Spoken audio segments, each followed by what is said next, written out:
आज के इस लेक्चर में हम लोग एक ऐसे पार्ट की बात करेंगे जो कि हमारे लिए बड़ा चैलेंज है। आप लोगों ने देखा होगा कि पिछले कुछ वर्षों से ये जो एनालिटिकल रीजनिंग होती है, जिसको हम विश्लेषणात्मक भी कह सकते हैं, इसका वेटेज जो है वो बढ़ता ही जा रहा है। अब आपको शायद इस तरह से समझ में नहीं आ रहा हो तो आपको टर्म समझ में आते होंगे, कथन, निष्कर्ष, पूर्व धारणाएं, तर्क, कारण, परिणाम, प्रतिक्रिया वगैरह, इस तरह के जो क्वेश्चन आते हैं। इनकी स्थिति ऐसी होती है, आजकल हर एग्जाम में 4-5 क्वेश्चन देखने को मिलते हैं, लेकिन स्थिति बड़ी गंभीर है। अगर हम 5 में से 4 का आंसर देकर आते हैं और ये सोचकर आते हैं कि ये 4 तो लगभग ठीक है, और एक को हम ऐसे टिक करके चले आते हैं, और घर आकर जब हम देखते हैं, जब हमारी आंसर की आती है, तो जिसको हम ऐसे ही टिक कर आए थे केवल वही सही निकला, जिनको हम सही समझ रहे थे उनमें से एक भी सही नहीं निकला। यानी कुछ नहीं समझ में आता, करना क्या है, हो क्या रहा है, कुछ भी समझ में नहीं आता। जिनको हम समझ रहे थे कि सही आंसर होंगे वो वही गलत निकले। तो किस्मत पर डिपेंड हो जाते हैं बहुत सारे लोग तो, लेकिन ऐसा नहीं है।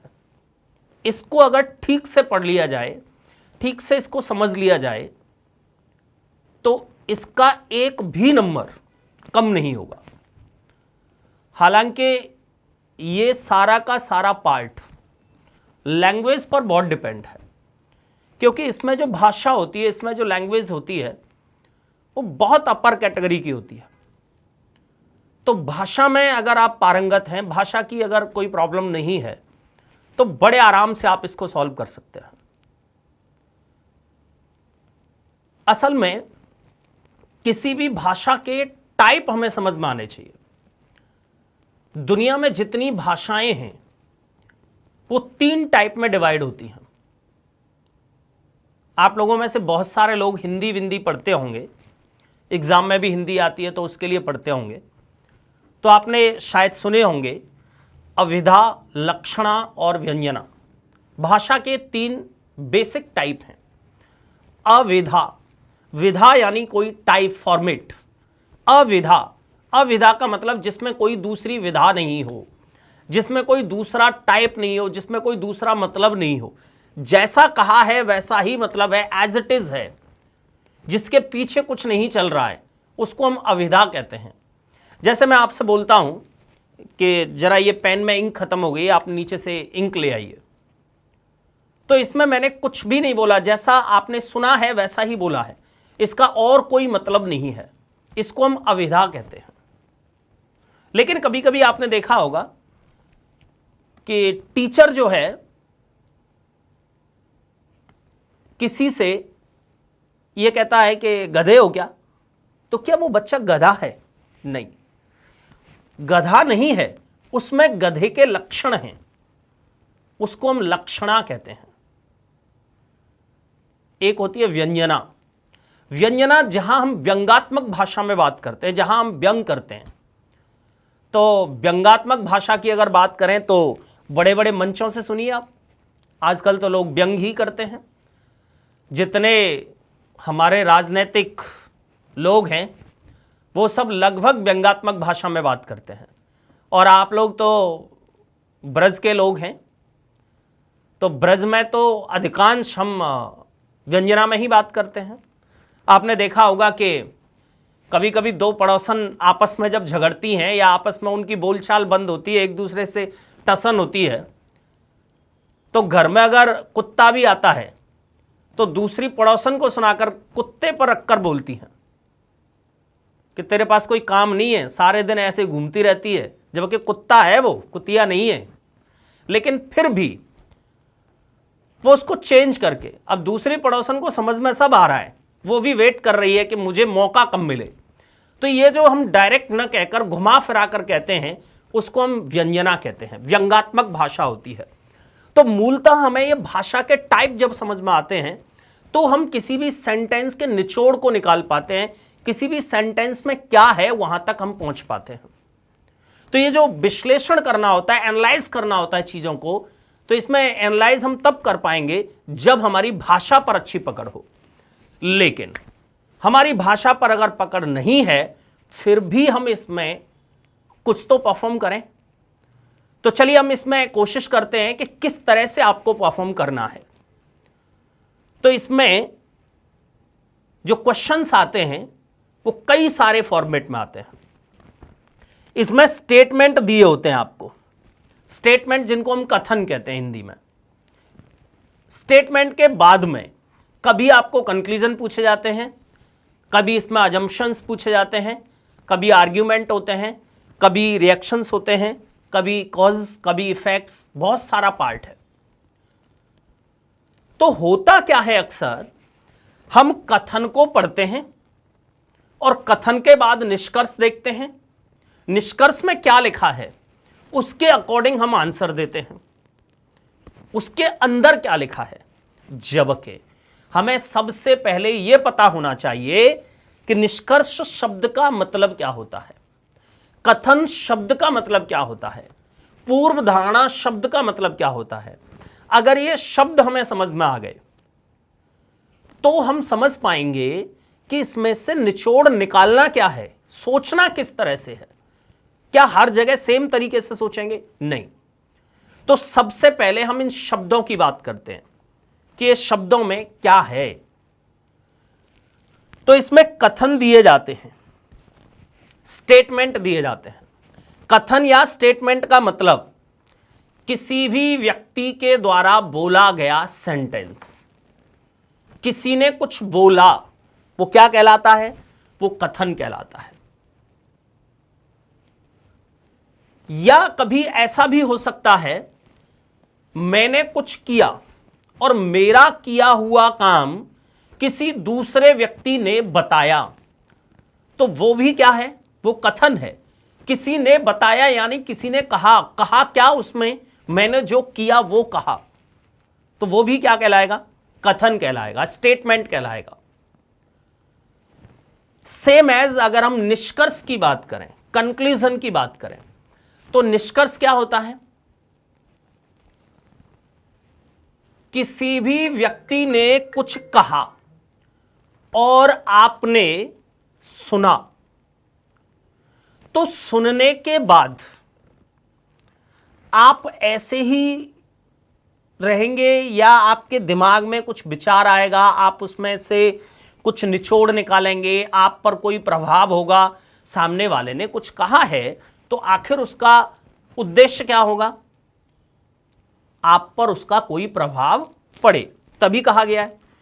तो आप पर क्या प्रभाव पड़ा, आपके दिमाग में क्या चला, तो किसी भी व्यक्ति के सेंटेंस को सुनकर हम पूर्वावस्था में रहे या हमारी अवस्था बदल गई, हम पर क्या चेंजेस हुए, हमने अपने जीवन में क्या अप्लाई किया, क्या चेंज किया, दैट्स कॉल्ड कंक्लूजन।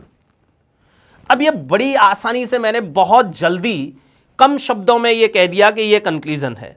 इतना छोटा नहीं है कंक्लूजन। ये कहना बड़ा आसान है, लेकिन एक्चुअल में कंक्लूजन क्या है? सबसे पहले किसी व्यक्ति ने कुछ कहा, तो पहली कंडीशन तो यह है कि आपको कहा गया समझ में आया क्या? अगर समझ में आया है तो आप उसमें से कोई निचोड़ निकालोगे, तो आप अपने जीवन में कुछ परिवर्तन करोगे, तो आप कुछ परिवर्तन करने का डिसीजन लोगे या संकल्प लोगे। तो समझ में आना जरूरी है।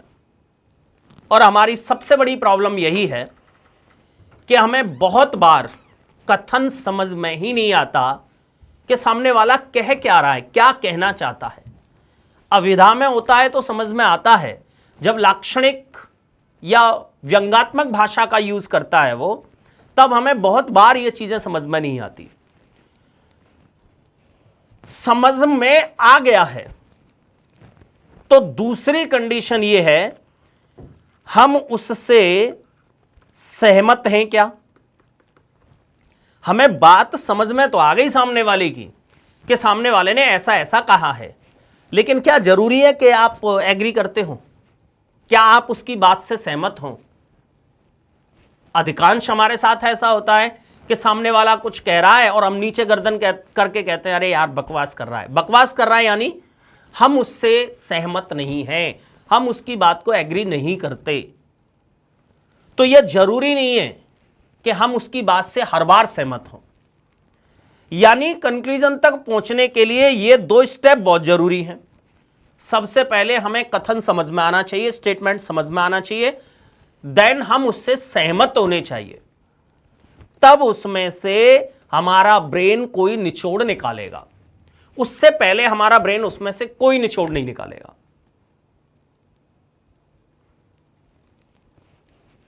सेम एज अगर हम पूर्व धारणाओं की बात करें, किसकी बात करें? पूर्व धारणाओं की। ऐसे ही हमें पूर्व धारणा शब्द का मतलब समझ में आना चाहिए कि यह पूर्व धारणा जो शब्द है इसका मतलब क्या है। तो देखिए शब्द बता रहा है हमें कि इसका मतलब क्या है।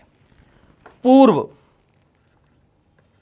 पूर्व का मतलब पहले का, और धारणा का मतलब विचार। किससे पहले का विचार? कथन से पहले का। यह जो स्टेटमेंट आपको दिया गया है, इससे पहले का विचार। कथन से पहले व्यक्ति के दिमाग में क्या विचार आया होगा। अब यह कथन से पहले विचार सुनने वाले के दिमाग में तो आया नहीं होगा। कथन से पहले तो विचार बोलने वाले के दिमाग में आया होगा, जिसने स्टेटमेंट बोला है। उसी को पता होगा कि आखिर मैं क्या बोलने वाला हूं, क्या बोलने वाला हूं, तो उससे पहले कोई विचार आया होगा तभी तो बोलने वाला है। तो कथन से पहले, कथन बोलने वाले व्यक्ति के दिमाग में क्या चल रहा था, उससे कहते हैं हम पूर्व धारणा। तो कथन, निष्कर्ष और पूर्व धारणा, इन तीनों का जो ऑर्डर बना, वो ऑर्डर समझिए आप। बड़ा सिंपल ऑर्डर बना एक। पूर्व धारणा,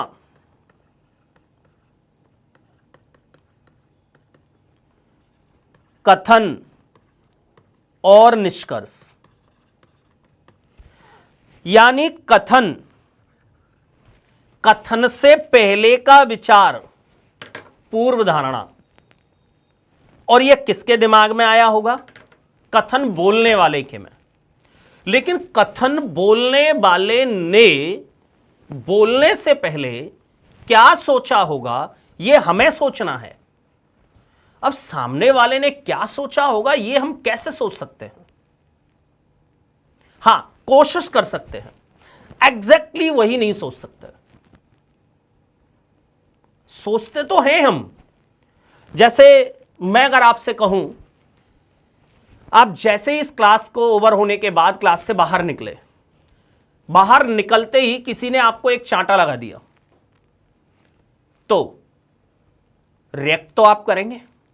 लेकिन मैं गारंटी दे सकता हूं, आपका हाथ उसके गाल तक पहुंचेगा, उतनी देर में आपका ब्रेन केवल एक ही बात सोच रहा होगा, आखिर इसने दिया क्यों है। यानी देने से पहले इसके दिमाग में क्या चल रहा था, हमारा ब्रेन वो सोचेगा।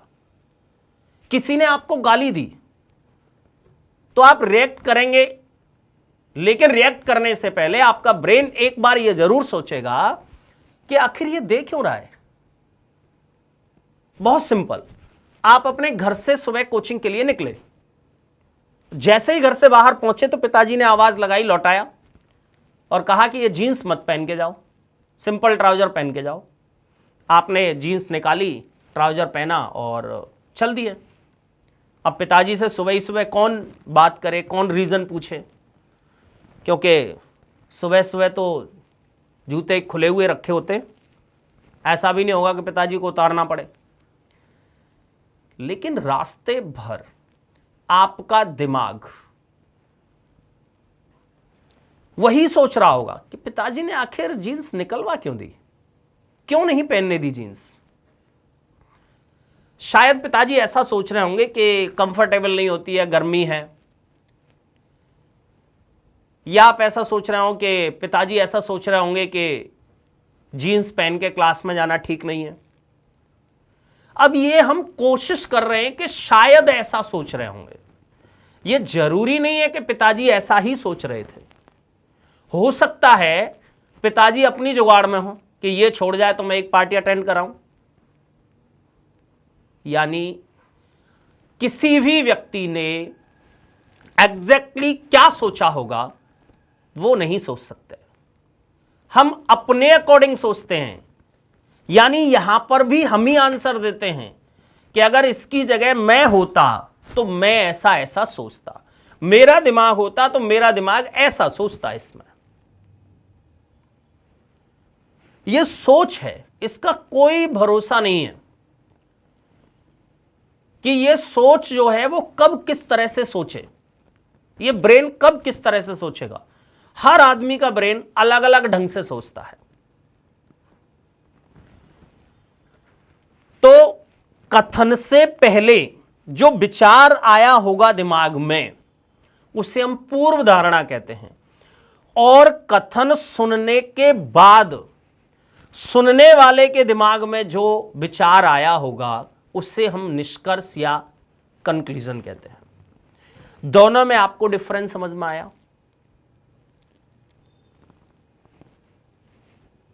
इसी तरह से अगर हम आगे तर्क की बात करते हैं, आर्ग्यूमेंट की बात करते हैं, तो बड़ा आसान है।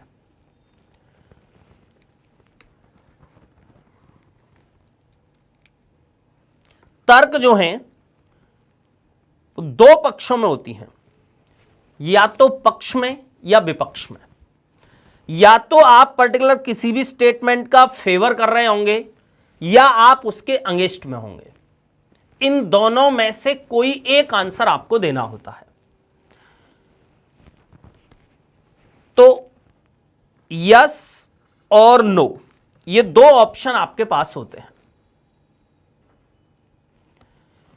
कोई भी कथन आपके लिए दिया गया है तो या तो आप यस वाले को लगाइए या नो वाले को लगाइए।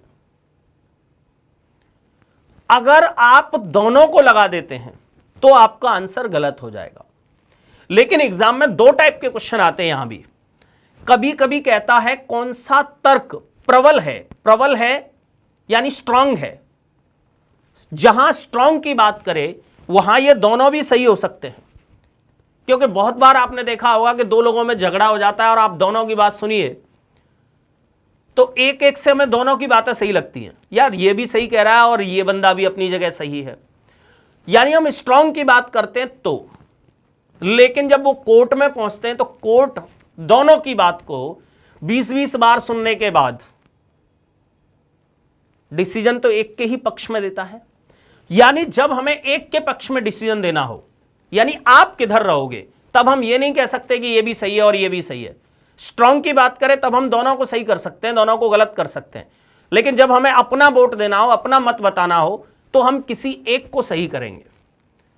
तो ये जो यस और नो दिए जाते हैं इसके पीछे प्रॉपर लॉजिक दिया जाता है कि यस है तो क्यों है और नो है तो क्यों है।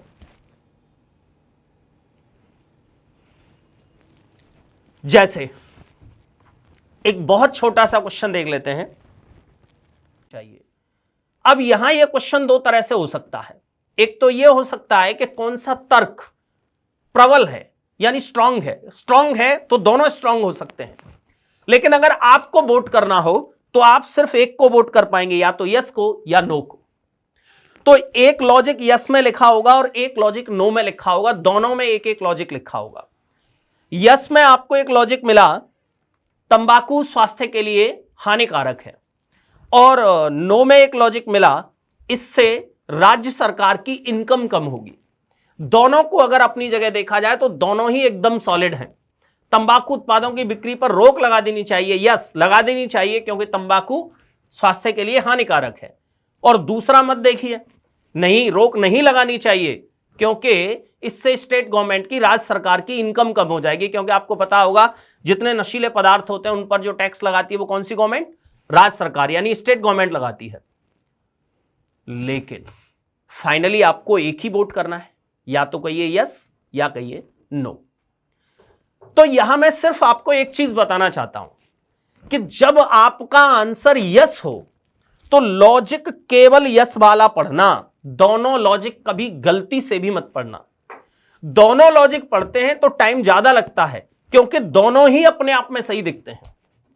जज जब एक की बात सुनता है तो एकदम ऐसा लगता है कि डिसीजन देने ही वाला है, एक कगार पर खड़ा हो जाता है वो, और फिर बड़े गर्म मिजाज में सामने वाले से, दूसरे से कहता है कि आप अपनी सफाई देना चाहोगे।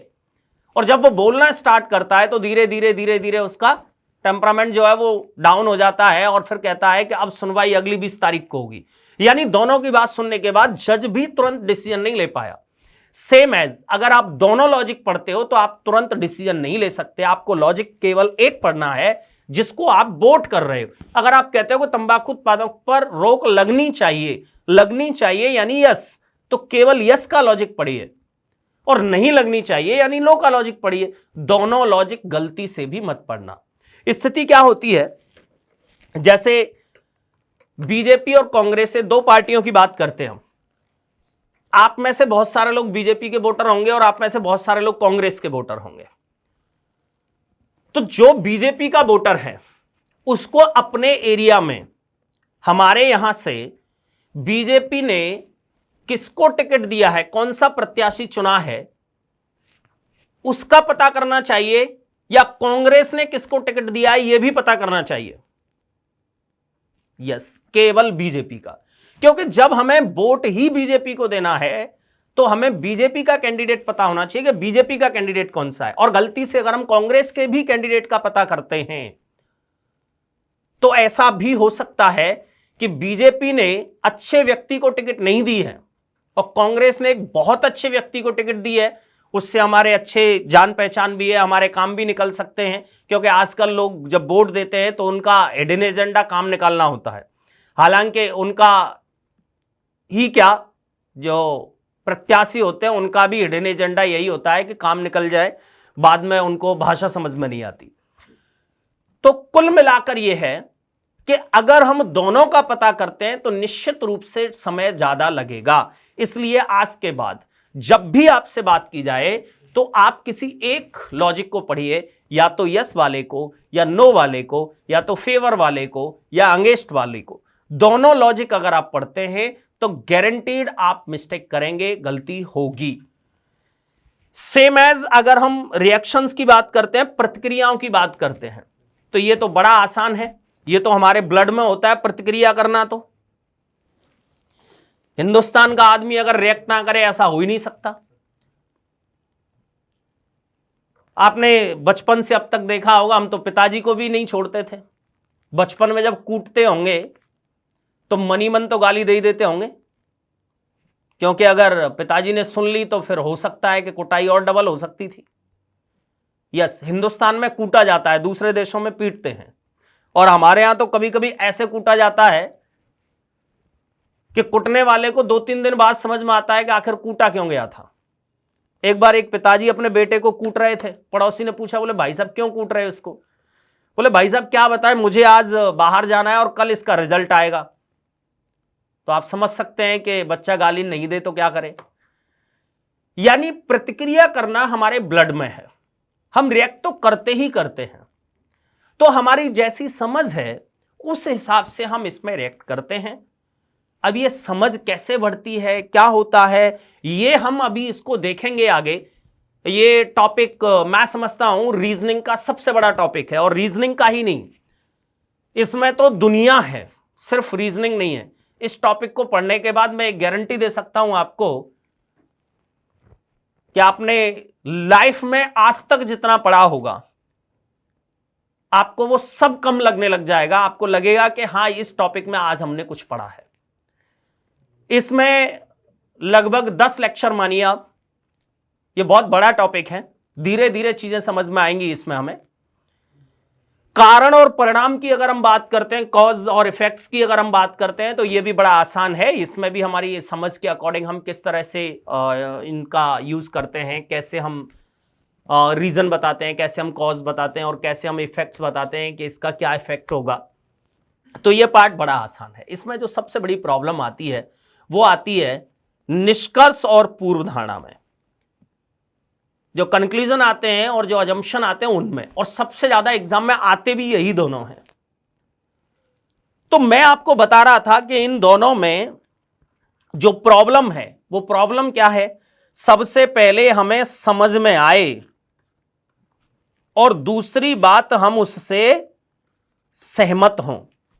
समझ में आना और सहमत होना ये दो प्राइमरी पार्ट हैं इसके। अब समझ में तो तब आएगा जब हमारी भाषा पर पकड़ है, क्योंकि बहुत बार इसमें, जैसे अभी पिछले एग्जाम्स की अगर हम बात करें तो रेलवे में एक क्वेश्चन पूछा गया था, इसी का एक स्टेटमेंट, जो कि मैं समझता हूं लोगों को घर तक समझ में नहीं आया होगा। तो वो लिख देता हूं मैं, किस तरह का था स्टेटमेंट। क्या होगा से बेहतर है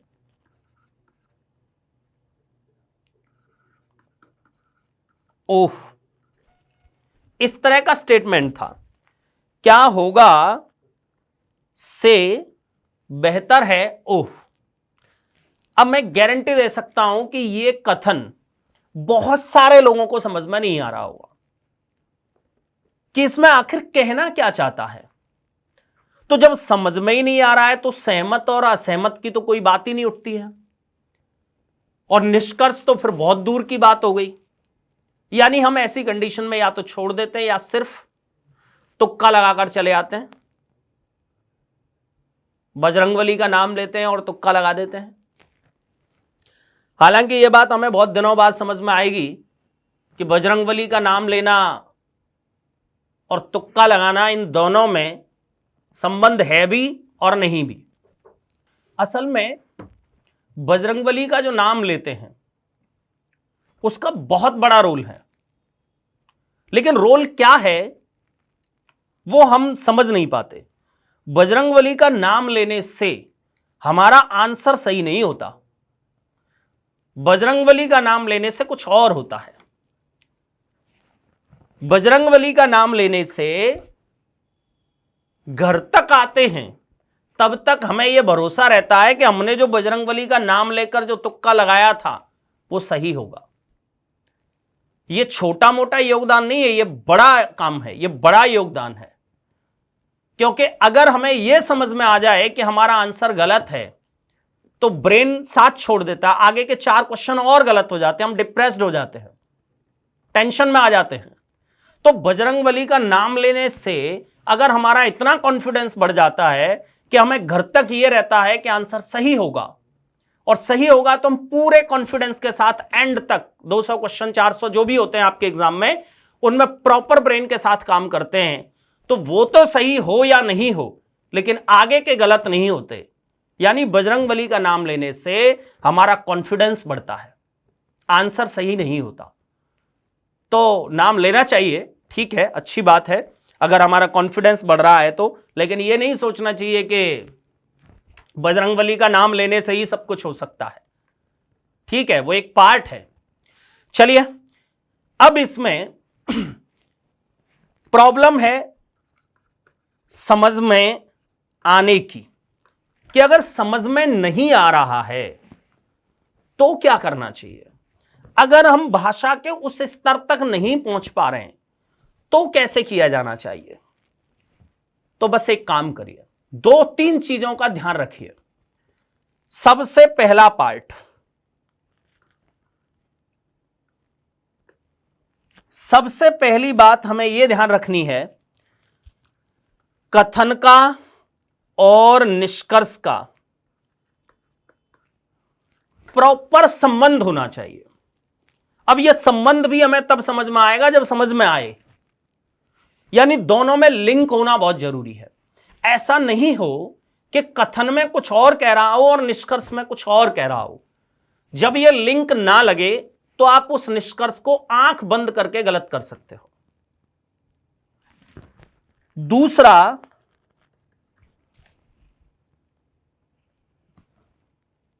अब तक आपने जितने किस्से, कहानियां, समाज, इन सब से रिलेटेड जो चीजें सुन रखी हैं,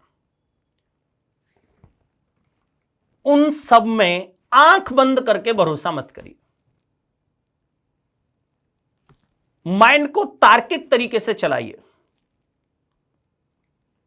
तर्क और भाव जीवन रूपी नदी के दो किनारे हैं। ये दोनों का साथ साथ चलना बहुत जरूरी है, क्योंकि किनारे नहीं होते तो नदी नहीं होती, बिखर जाएगी। ऐसे ही लाइफ में भावात्मक और तर्कशील होना बहुत जरूरी है। तो यहां पर भी आपको ऐसे आंख बंद करके भरोसा नहीं करना है, तटस्थ होकर सोचना है। एकदम से उसमें डूबना नहीं है और एकदम से हाथ नहीं खड़े कर देना है या अंगेष्ट में नहीं आना है। जैसे आपने सुना होगा, लोग कहते हैं, या हमारे वेद शास्त्रों की अगर बात करें, कि भगवान गणेश जो हैं वो चूहे की सवारी करते थे। अब इस बात को सुनकर आपको लगता है कि ऐसा होता होगा। आखिर वो चूहा कितने बड़े साइज का होगा जिस पे गणेश बैठते होंगे? तो अब इसमें दो तरह के लोग मिलते हैं। एक ऐसे लोग होते हैं जो ये कहते हैं कि ये सब बकवास है, ऐसा हो ही नहीं सकता। एक दूसरे लोग ऐसे मिलते हैं कि भाई भगवान है तो सब कुछ संभव है, कुछ भी हो सकता है। मैं इन दोनों लोगों की बातों से सहमत नहीं हूं और मेरी समझ से एग्जामिनर भी इन दोनों बातों से सहमत नहीं होगा, क्योंकि जो इतिहास में है, जो आज तक हमारे लोक में है, यह ऐसे ही नहीं होगा। आखिर उसका कोई अस्तित्व तो रहा होगा। हां, एग्जैगरेशन हो गया होगा, चीजें बदल गई होंगी, चीजों में बहुत सारे बदलाव आ गए होंगे, लेकिन हम ये नहीं कह सकते कि ये नहीं होगा। या हम ये कहें कि सब कुछ हो सकता है, तो फिर वो तर्कशीलता हमारी कहां चली गई? तो देखिए, मैं अगर इस पर विचार करता हूं तो मेरे दिमाग में ऐसा आता है कि अगर आपने कोई गाड़ी नहीं देखी है, कोई व्हीकल नहीं देखा है, और आपसे कहा जाए कि कोई व्हीकल डिजाइन करिए, और आज तक आपने कोई व्हीकल दुनिया में देखा ही नहीं है, तो आप कैसा व्हीकल डिजाइन कर पाएंगे? आदमी कौन सा फिगर या पिक्चर बना पाता है? जो उसने देखा होगा। जो उसने देखा ही नहीं है, उस पिक्चर को कभी नहीं बना सकता। आप तभी बना सकते हैं जब आपने देखा हो। यानी आप सोचिए कि दुनिया में जब गाड़ियां बनना स्टार्ट हुआ होगा, जब सबसे पहली गाड़ी बनी होगी, तो उसके लिए कहीं से कोई पिक्चर तो ढूंढी गई होगी, कैसी बनाई जाए। तो उससे पहले सवारी के यूज में आने वाली चीजें क्या थी? केवल जानवर। तो जानवरों की आकृतियां ली गई, वो जानवरों जैसा एक लुक लिया गया। आज तक जितनी गाड़ियां बनती हैं, जितने मॉडल तैयार होते हैं, वो सब जानवरों की कॉपी होती हैं। आप किसी भी व्हीकल को देखिए, वो किसी न किसी जानवर की कॉपी होगी। आपने देखा होगा मूवीज में, शेर से आदमी और आदमी से शेर ऐसे रिड्यूस करते जाते हैं और वो शेर में कन्वर्ट हो जाता है, फिर आदमी में। ऐसे ही धीरे धीरे धीरे धीरे उसको एक व्हीकल की शेप दे देते हैं। तो मेरा मानना ऐसा है कि गणेश की जो कार होगी, गणेश का जो वाहन होगा, वो चूहे जैसे मॉडल का होगा, जिसकी शेप चूहे से मिलती होगी। चूहे की सवारी नहीं हो सकती। ऐसे भगवान विष्णु जो हैं, बोलते हैं कि गरुड़ की सवारी करते थे। नहीं, मेरा मानना यहां ऐसा है कि उनका जो हवाई जहाज या हेलीकॉप्टर होगा, वो गरुड़ की शेप का होगा। आप सोचिए कि गरुड़ पर अगर सवारी करते होंगे, तो गरुड़ जब आसमान में है, उसके मन में क्या कभी ऐसा नहीं आता होगा कि एक आध बार एक आध पलटी ली जाए? तो आप समझ सकते हैं कि भगवान विष्णु कहां होते। तो कुल मिलाकर हमें थोड़ा सा तर्कशील बनना है, तटस्थ होकर सोचना है, एकदम से कूद नहीं जाना है। बहुत सारी चीजें हमें ऐसे ढंग से बता दी गई हमारे समाज में जिनके लिए हम ये भी नहीं कह सकते कि सब कुछ गलत है, और ये मानना भी हमारे लिए बड़ा मुश्किल होता है कि ये सही है। जैसे आपने सुना होगा, मैं आपको एक बहुत अच्छा एग्जांपल देता हूं। गौतम ऋषि की पत्नी अहिल्या के बारे में आपने एक कहानी सुनी होगी कि वो पत्थर की हो गई थी और बाद में भगवान राम की चरण रज लगने से ही वो फिर से ठीक हो गई, यानी उनका उद्धार हो गया, मोक्ष मिल गया उनको। अब एक तो ये उद्धार होना, मोक्ष मिलना और ठीक हो गई, ये तीनों बातों में बड़ा कंट्राडिक्शन रहता है, पता ही नहीं लगता कि आखिर हुआ क्या था। दूसरा सबसे बड़ी प्रॉब्लम यह है कि क्या आदमी पत्थर में कन्वर्ट हो सकता है? मुझे नहीं लगता कि आदमी पत्थर में कन्वर्ट हो सकता है। आदमी में ऐसे कौन से सेल्स या टिश्यूज होते हैं जो कि पत्थर में कन्वर्ट हो जाएंगे? बॉडी में अगर कोई स्टोन मिलती भी है तो वो, जिसको हम स्टोन या पत्थरी कहते हैं, मेडिकल की भाषा में उसको फॉरेन बॉडी कहते हैं, उसको स्टोन नहीं कहते या पत्थरी नहीं कहते, क्योंकि वो स्टोन होती नहीं है एक्चुअल में। वो हमारी बॉडी का ही कुछ ऐसा पार्ट होता है जो कि इनएक्टिव हो गया है और वो एक साथ मिलकर एक ग्रुप बना लिया, उसने एक बॉन्डिंग बन गई है उसकी, तो उसको फॉरेन बॉडी बोला जाता है। यानी आदमी कभी पत्थर में कन्वर्ट नहीं हो सकता। एक्चुअल में हुआ क्या था, इसके पीछे एक छोटी सी कहानी है। इंद्र ने अहिल्या के साथ एक बार धोखा किया। इंद्र तो राजा था, देवताओं का भी राजा, तो आपने सुना होगा देवराज इंद्र। तो जैसे ही लोगों को सत्ता मिलती है, तो सबके लिए नहीं कह सकते, लेकिन बहुत सारे लोग उसका दुरुपयोग, अनाचार करते हैं। तो इंद्र ने सुना कि गौतम ऋषि की पत्नी अहिल्या जो है वो बहुत सुंदर है, तो इंद्र ने गौतम ऋषि का वेश बनाया। किसी भी महात्मा का वेश बनाना बड़ा आसान है, केस तो रखे ही जाते थे, दाढ़ी वाड़ी लगाई और अहिल्या के घर आ गया। अहिल्या ने ये बारीकी से देखा नहीं कि कौन है, उसने समझा कि गौतम ऋषि हैं। तो गौतम ऋषि समझकर उन्होंने घर में बुलाया और बड़े प्यार से जैसे रहते हैं वैसे रहने लगे। तभी कुछ समय बाद असली गौतम ऋषि अपने घर आ गए। अहिल्या ने देखा एक गौतम ये और एक गौतम वो। जब उसको रियलिटी पता लगी कि ये असली गौतम नहीं, ये इंद्र है, तो उस लेडी को ऐसा शॉक लगा, ऐसा झटका लगा, या हो सकता है कि गौतम ऋषि ने भी कुछ कहा सुना होगा। लोग कहते हैं कि शाप दिया था, मुझे नहीं लगता कि शाप दिया। उनके साथ ऐसा हुआ जिसको कोई बर्दाश्त नहीं कर सकता। तो वो लेडी इतने हैवी अटैक को, इतने हैवी शॉक को बर्दाश्त नहीं कर पाई और कोमा में चली गई।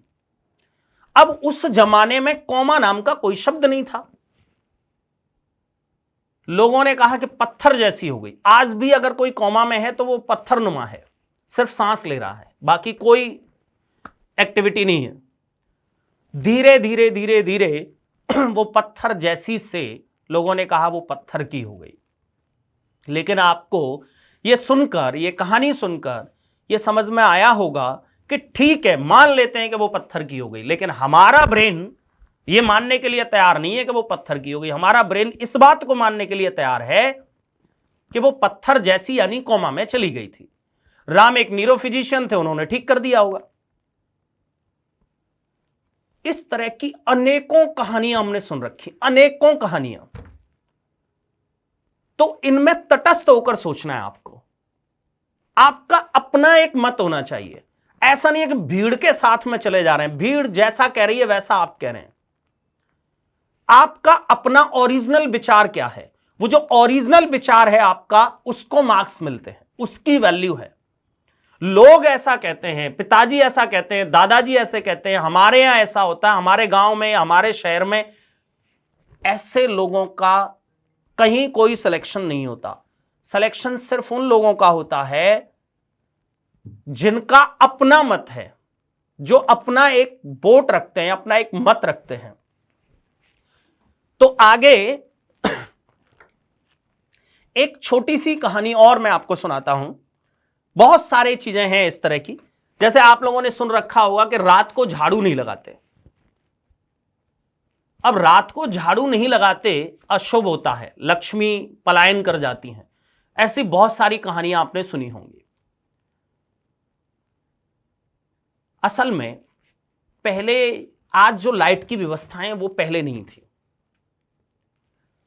तो अंधेरे में जब आप झाड़ू लगाओगे तो घर का कोई कीमती आइटम झाड़ू के साथ बाहर जाने की संभावना है या नहीं?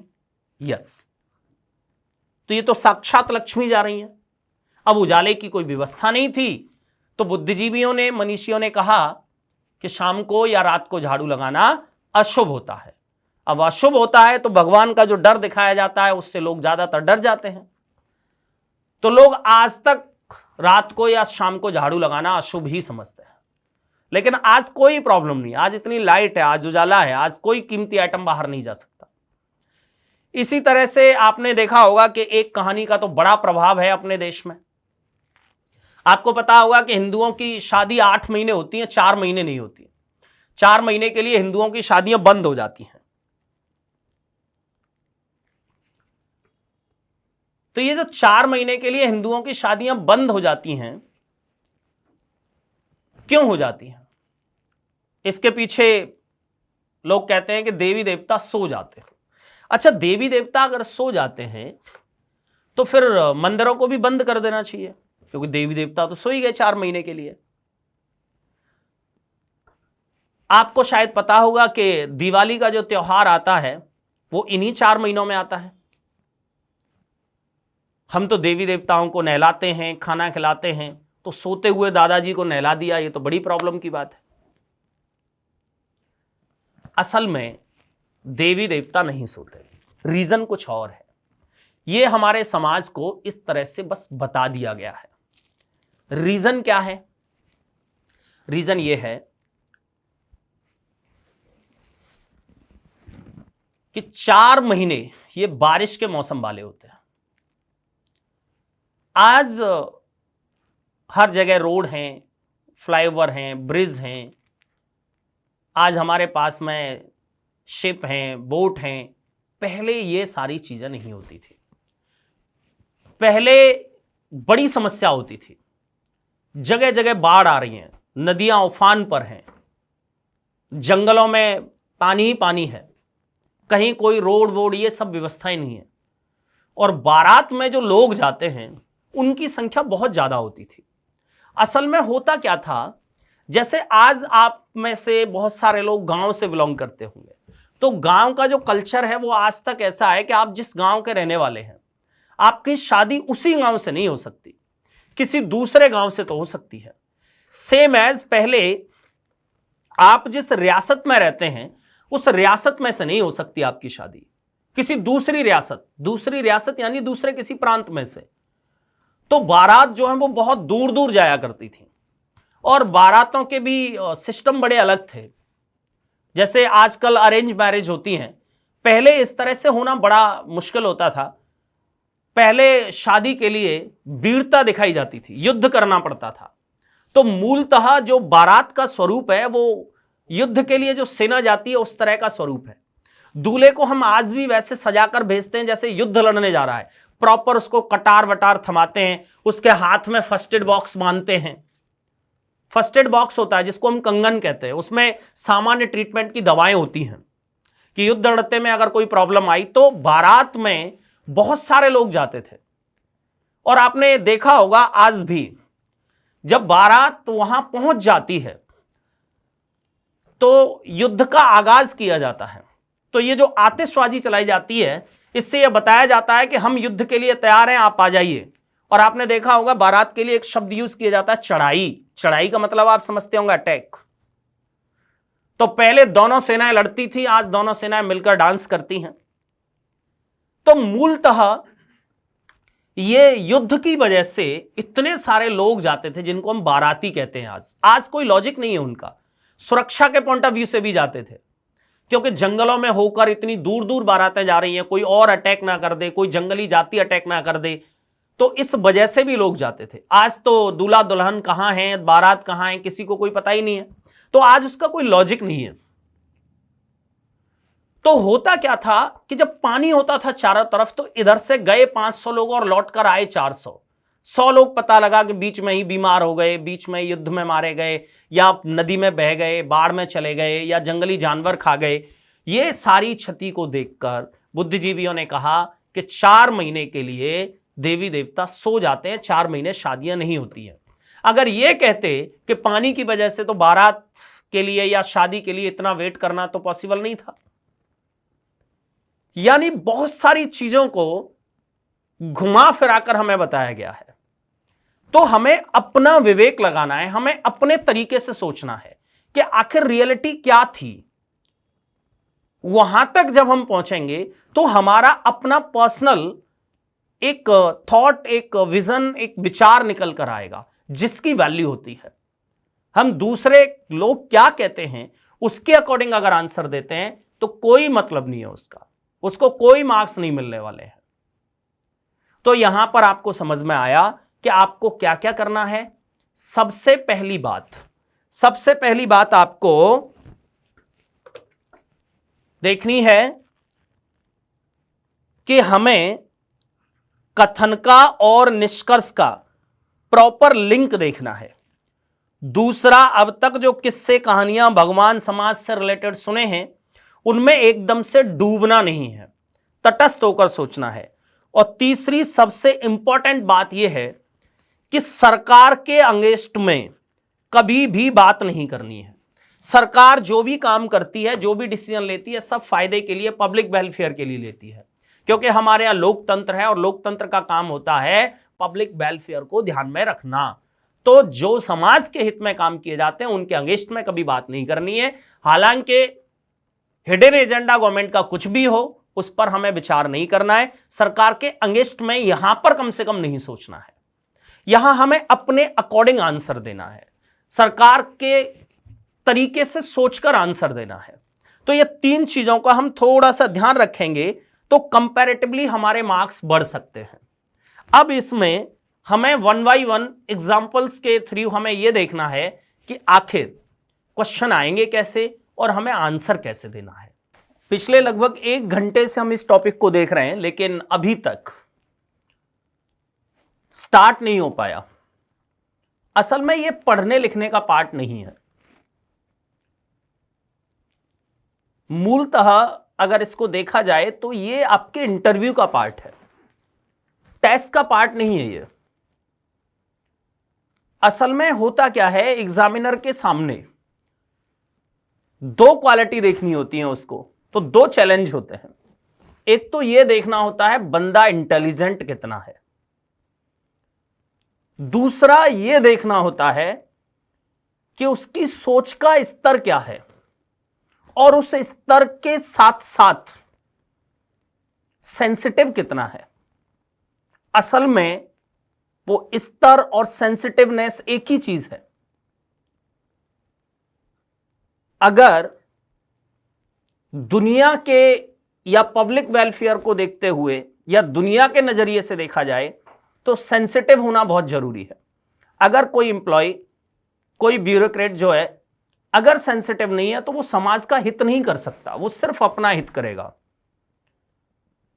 तो आजकल आपने देखा होगा कि अधिकतर एग्जाम्स में से इंटरव्यू को खत्म कर दिया गया है। तो जब इंटरव्यू खत्म हो गया है तो ये कैसे पता लगे कि बंदे का सोचने का स्तर कैसा है, बंदा कितना सेंसिटिव है, कैसा है। इंटेलिजेंट तो है, ये कंफर्म है, क्योंकि एग्जाम क्वालिफाई किया उसने, इसलिए इंटरव्यू लिया जाता था। लेकिन अभी इंटरव्यू को खत्म कर दिया गया है, तो ये इंटरव्यू का पार्ट है। टेस्ट में ही आपका इंटरव्यू भी हो रहा है। इसमें भाषा का भी एक स्तर है, इसमें एक संवेदनात्मक स्तर भी है, इसमें एक तार्किक स्तर भी है। तो मूलतः ये आपकी मेंटलिटी, आपकी साइकोलॉजी इस पर डिपेंड है। तो इसमें पढ़ने लिखने का रोल नहीं है। सोच समझ को इंप्रूव करने के लिए सत्संग करना पड़ता है, इसलिए हम पिछले 1 घंटे से सत्संग करने में लगे हैं। तो मैंने आपको बस 2-3 बातें बताई कि आपको ध्यान क्या क्या रखना है। इस टॉपिक को करते समय आपको सबसे मेन कथन और निष्कर्ष का प्रॉपर लिंक होना चाहिए। दूसरी बात, जितनी भी समाज, भगवान और इनसे रिलेटेड कहानियां सुन रखी है, उनमें तार्किक तरीके से सोचना है, अपना एक मत रखना है, अपना एक वोट रखना है, भीड़ के साथ नहीं जाना है, समाज जो कहता है वैसा नहीं कहना है आपको। तीसरा, सरकार के अगेंस्ट में कभी बात नहीं करनी है। और चौथी सबसे अहम बात, कभी भी नेगेटिव नहीं सोचना है, गलती से भी नेगेटिव मत सोचिए। एग्जामिनर जानबूझकर आपको इस तरह के क्वेश्चंस में फंसाने की कोशिश करता है जहां आप नेगेटिव सोच सकते हैं। जैसे मैं अभी 10 मिनट पहले आपसे पूछ रहा था कि एक स्टेटमेंट इस तरह का आया, तंबाकू उत्पादों की बिक्री पर रोक लगा देनी चाहिए। एक ऑप्शन दिया गया यस और एक दिया गया नो। यस में लिखा है रोक लगा देनी चाहिए क्योंकि तंबाकू स्वास्थ्य के लिए हानिकारक है, और नो में लिखा है नहीं, रोक नहीं लगानी चाहिए, इससे स्टेट गवर्नमेंट की इनकम कम होगी। अब आप तो देख रहे हैं कि स्टेट गवर्नमेंट की इनकम कम होगी, ये तो लॉजिक बड़ा सॉलिड है, और आपने इसके लिए नो आंसर लगा दिया। तो एग्जामिनर ये भी सोच सकता है कि ये बंदा तंबाकू खाता होगा, शायद इसलिए मना कर रहा है। इसलिए हमें नेगेटिव चीजों से बचना है, इसमें नेगेटिव बिल्कुल नहीं सोचना है। बाकी अब एक एक से हम देखेंगे कि इसमें एग्जांपल्स किस तरह के आते हैं, क्वेश्चंस किस तरह के आते हैं। तो मैं आपको केवल उन्हीं क्वेश्चंस को बताऊंगा, उन्हीं क्वेश्चंस को सॉल्व कराऊंगा जो आज तक एग्जाम में पूछे गए हैं। तो सबसे पहले हम उन क्वेश्चंस की बात करते हैं जिनमें थोड़ा सा विचार करना है आपको, जिनमें अविधा कम, लाक्षणिक भाषा ज्यादा होती है, उस तरह के क्वेश्चंस को देखते हैं। बीच में मैं अभी एक क्वेश्चन भी आपको बताया था, क्या होगा से बेहतर है उफ, मैंने आपको उसका मतलब नहीं समझाया। तो अभी हम देखेंगे उस तरह के बहुत सारे क्वेश्चंस और उसको भी। तो चलिए हम सबसे पहले कथन और निष्कर्ष की बात करते हैं। तो एक कथन और उसके साथ निष्कर्ष देखते हैं।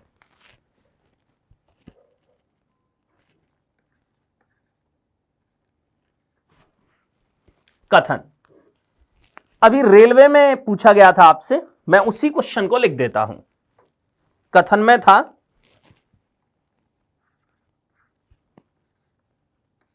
केवल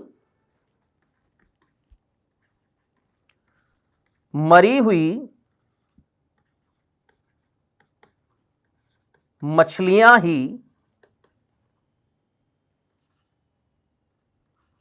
बहाव के साथ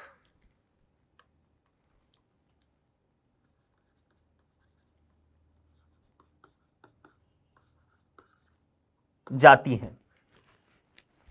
केवल मरी हुई मछलियां ही बहाव के साथ जाती हैं, इस तरह का एक कथन था। और यहां पर आपसे निष्कर्ष पूछे गए थे।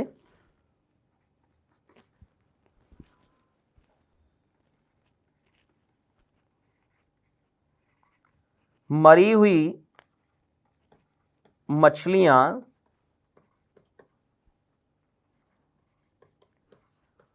तैरती नहीं है, एक तो ये था। अब ऐसे तो ये है कि हम निष्कर्ष तो बेकार में लिख रहे हैं।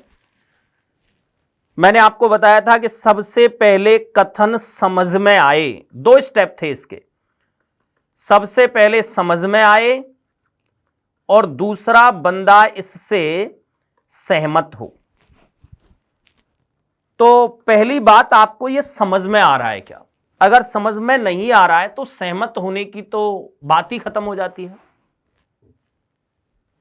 केवल मरी हुई मछलियां ही बहाव के साथ जाती हैं, क्या कहना चाहता है एग्जामिनर इसमें? अच्छा, एक चीज आप और थोड़ी सी बारीकी से समझिए। जहां निष्कर्ष निकालना है, जहां निचोड़ निकालना है, जहां आपको किसी तथ्य पर पहुंचना है, यानी उस कथन में आपको सलाह दी गई होगी, तो अधिकांश कथन ऐसे होते हैं जिनमें कोई सलाह दी जाती है, आपको कोई एडवाइस दी जाती है। तो इसमें भी आपको कोई सलाह दी जा रही है। यह भाषा अलग है, मुहावरे टाइप में लिख दिया है, केवल मरी हुई मछलियां ही बहाव के साथ जाती हैं, तो लाक्षणिक है पूरी तरह से यह।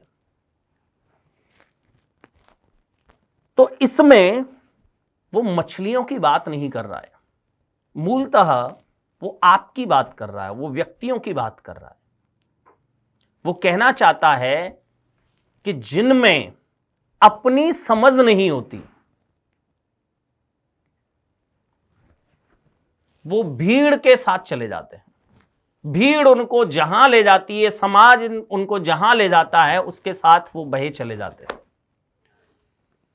जैसे आप में से मैं समझता हूं 10% लोग कम से कम ऐसे होंगे जिन्होंने बीए सिर्फ इसलिए किया है कि सब कर रहे हैं, या बीएससी सिर्फ इसलिए किया है कि पड़ोसी कर रहा है, बीटेक सिर्फ इसलिए किया है कि हमारे मामा जी का बेटा कर रहा है।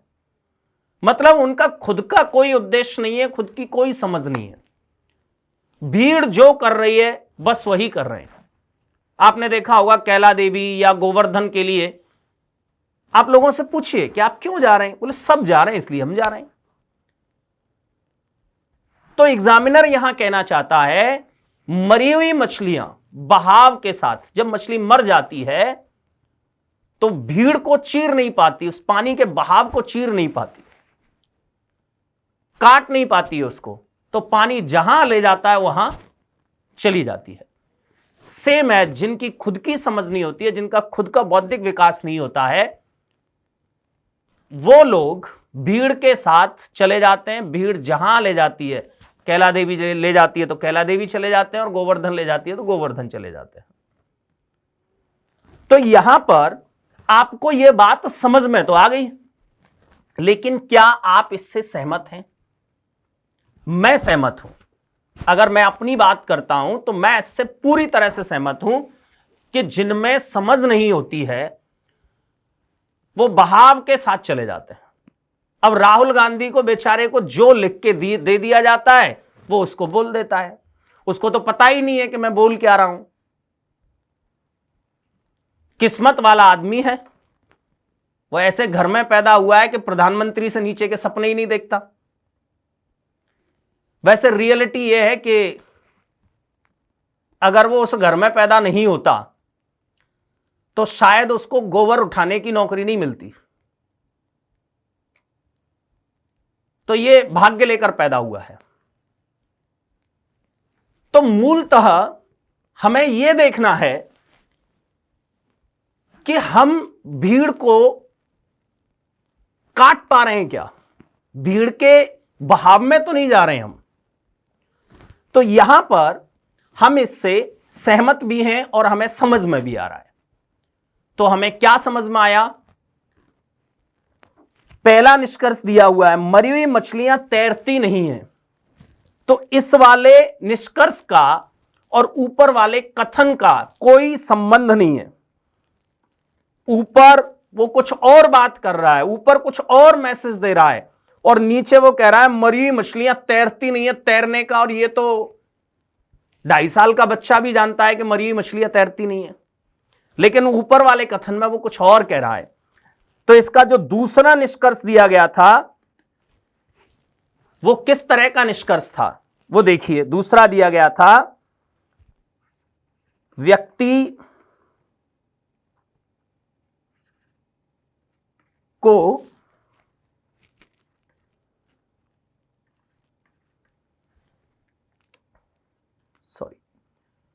दूसरा था इसमें व्यक्ति में स्वयं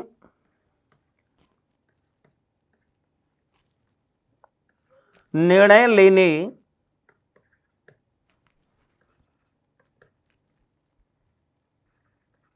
की क्षमता होनी चाहिए।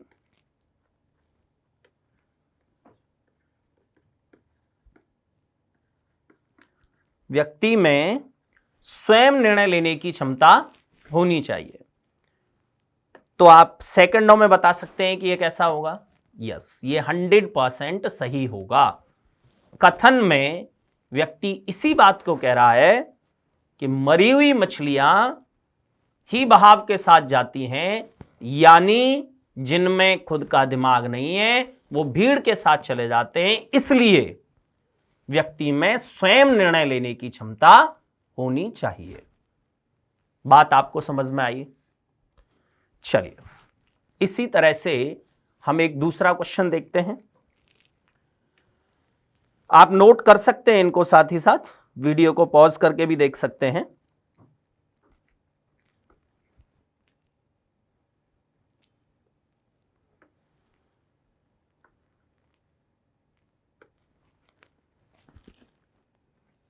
चलिए, एक और क्वेश्चन देखते हैं जिसमें सबसे पहले हम कथन की ही बात करते हैं।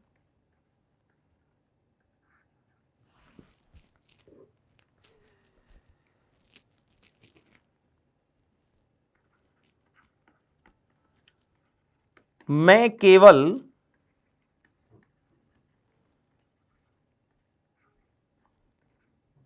अपनी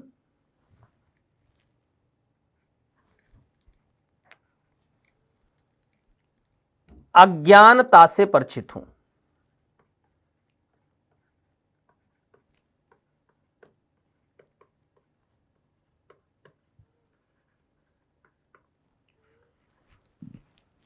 मैं केवल अपनी अज्ञानता से परिचित हूं। इस तरह का एक कथन दिया गया था। तो वही दो प्रोसेस, सबसे पहले समझ में आए और दूसरा हम उससे सहमत हों, तब हम उस पर कोई विचार करेंगे। तो समझ में आ रहा है क्या?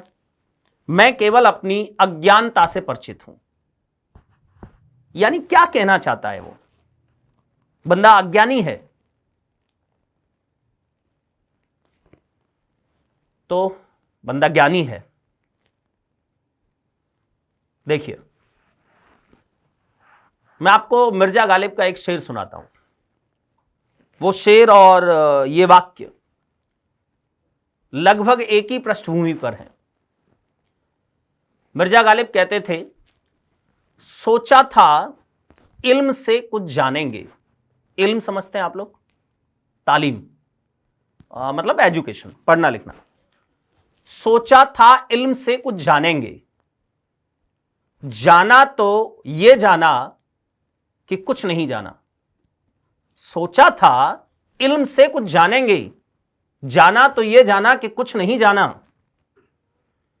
यानी जब पढ़े लिखे नहीं थे तब ये सोचते थे कि पढ़ लिख जाएंगे तो कुछ जान जाएंगे।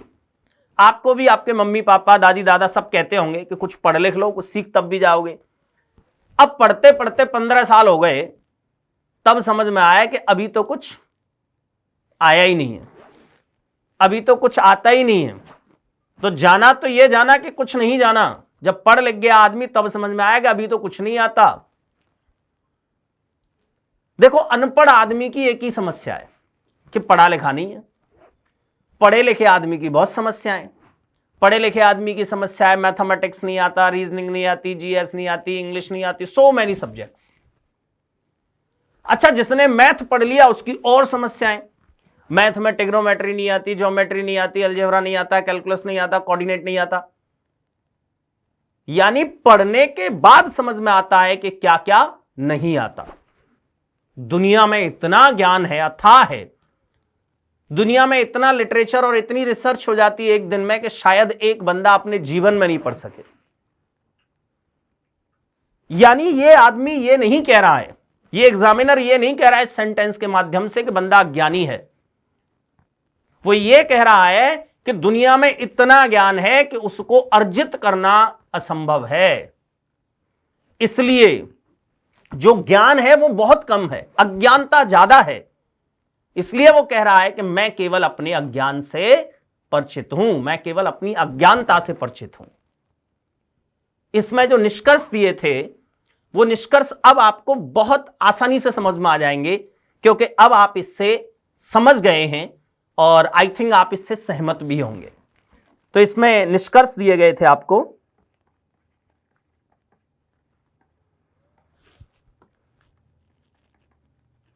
पहला था व्यक्ति अज्ञानी है। तो एक सेकंड में कह सकते हैं कि यह गलत होगा। व्यक्ति अज्ञानी है ऐसा नहीं कह सकते। अरे जिसको अपने अज्ञान का पता है वो तो ज्ञानी है, वो उसको अज्ञानी नहीं कहा जा सकता। और दूसरा इसमें था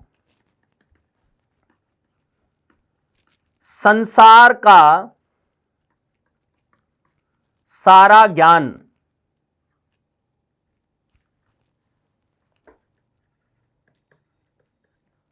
अर्जित करना मेरे लिए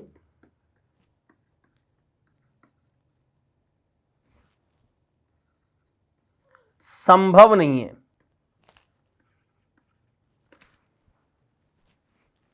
तो आप समझ सकते हैं सेकंड वाला कैसा हो जाएगा, बिल्कुल राइट होगा। वो यही कहना चाहता है इस सेंटेंस के माध्यम से कि दुनिया में इतना ज्ञान है कि भाई मैं उसको अर्जित नहीं कर सकता। चलिए इस तरह से और हम आगे क्वेश्चंस की बात करते हैं, और भी अभी तो इसमें बहुत सारे टाइप के क्वेश्चन देखने को मिलते हैं और हर क्वेश्चन में हमें कुछ ना कुछ प्रॉब्लम होती है। हर क्वेश्चन की भाषा ऐसी होती है जिसे हम एक बार में ठीक से नहीं समझ पाते। हाँ, इस तरह के 10, 20, 50, 100 क्वेश्चन लगाने के बाद आपका ब्रेन इस ट्रैक पर दौड़ने लगेगा। फिर आपको कोई भी इस तरह का क्वेश्चन मिलेगा तो बड़ी आसानी से आप समझ जाएंगे कि इसका मतलब वो नहीं है जो ये लिख रहा है, इसका मतलब वो है जो ये लिख नहीं रहा है। चलिए अगले क्वेश्चन की बात करते हैं।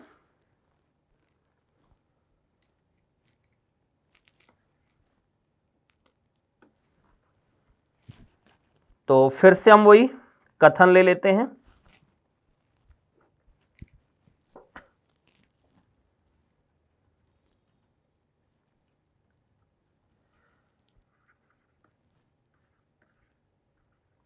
भाग्य